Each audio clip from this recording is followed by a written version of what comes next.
We are going to look at the opening of this novel, The Knock 'Em Down Boys, written by Lee Teach Simpson.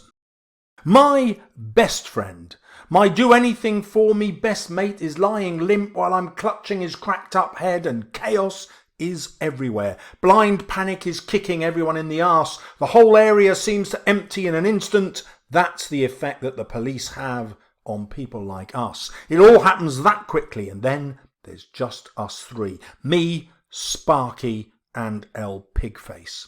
What are the skills here? He started off immediately in a crisis. Look at the way he's mixing up sentences. A 3-word sentence, which is also a single sentence paragraph, which he also does here. This paragraph isn't even an actual sentence because there's no verb, but it conveys the urgency of what's going on. What else is going on? Well, we've got the repetition of my best friend, my best mate, emphasising his connection to this person who looks like he's severely injured. There's the alliteration of clutching his cracked up head and of lying limp. There's the metaphor where chaos is everywhere, and of course chaos adds to that alliteration of clutching his cracked up head, which continues with panic and kicking. Again, this isn't just any old alliteration, it's harsh sounding, which reflects the harshness of the situation they're in. And then of course we've got my old favourite, contrast, where the area suddenly empties, and that is the impact of the police. So the contrast shows that our heroes in this story are anti-police.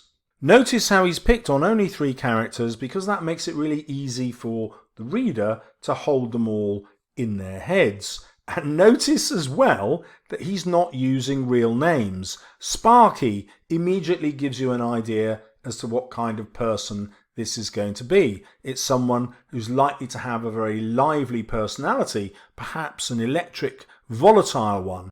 And of course, L. Pigface, who I think we can safely assume is ugly. Oh, and I even missed out on the personification of blind panic kicking everyone in the arse. Now, there is going to be some swearing later on, which I wouldn't recommend in your exam writing, but you can use the word arse if it's appropriate, as it is here. Let's carry on. Sirens are sounding. They get louder and louder, or at least that's what I imagine happens, because I can't really hear anything but the short, painful breaths of my friend and the whimpers he makes as we try to make him comfortable. His blood is seeping onto his jacket. It's warm and sticky on my hands. I keep thinking that the jacket will be ruined now. I know how much he liked it. I pull off my own jacket and wrap it around him, hoping it might help, but the blood is seeping through into it too. His blood. I don't know what more to do. L. Pigface has called for an ambulance. I'm scared. My mate's in trouble. Serious trouble. We all are. Nothing is what we thought that it was anymore, and this shit is too real. Everything's messed up. Again, we can see Lee going back to exactly the same techniques. We've got those single word paragraphs, which don't have a verb necessarily. This one does.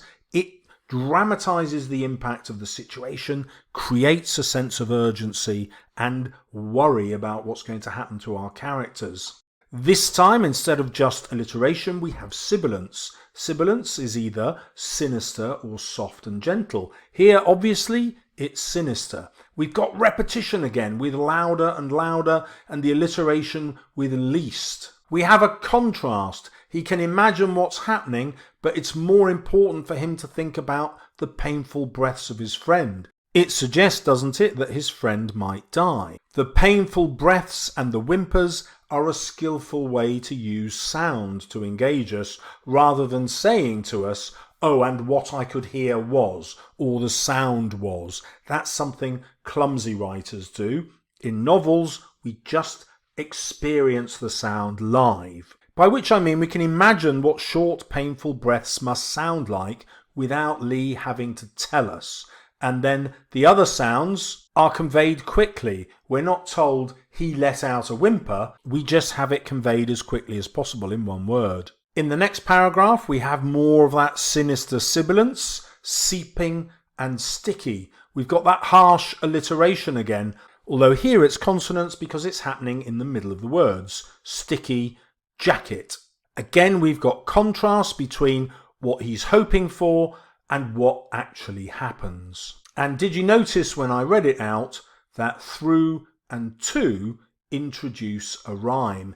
It slows down time to allow us to focus on the injury and to allow us to feel the rising sense of panic in the narrator.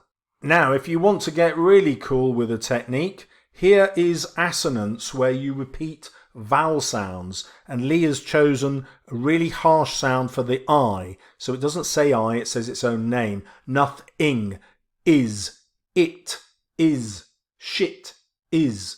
It emphasizes that harsh tone again, not just through the consonants, not just through the alliteration, but also assonance. Let's see how this prologue ends up.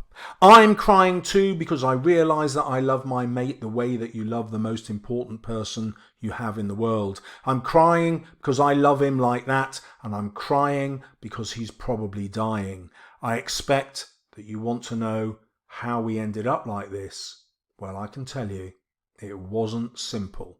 There's a fantastic cliffhanger which you could add to any description or any story. In fact, this prologue would act as either a description or a story. As you've just seen, it's packed with descriptive techniques. We have lots of repetition again. We've got rhyme of crying and dying. And we've even got a rhetorical question, not just in persuasive writing. There are two super important things to know about this writing. Number one, it's written for a real book, so it doesn't include all the punctuation things that you've got to cram into your exam answer. I'll show you how to do that. But number two, you can decide how this book progresses by talking directly to the author.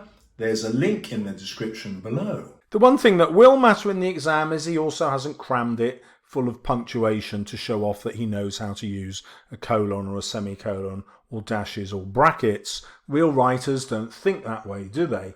But for the exam, it would be easy for us to do that. We could have an ellipsis after pig face. We could have a colon after the sirens are sounding to explain that they're getting louder and louder. So it'd be easy to kind of fluff this up just for the sake of a dumb exam. But in real writing, remember, you don't have to do that. So obviously I'm hoping that you will have liked that opening and that you want to read chapter 1. So all you have to do is click on this link. Lee's going to publish the whole book this way so you can read it in installments, and even better, he's going to ask for suggestions from you as readers as to what to change, what to improve, what's going to happen next. Now you probably want to double check what the examiners are looking for in description, and that is the video coming up next. Click on it to find out.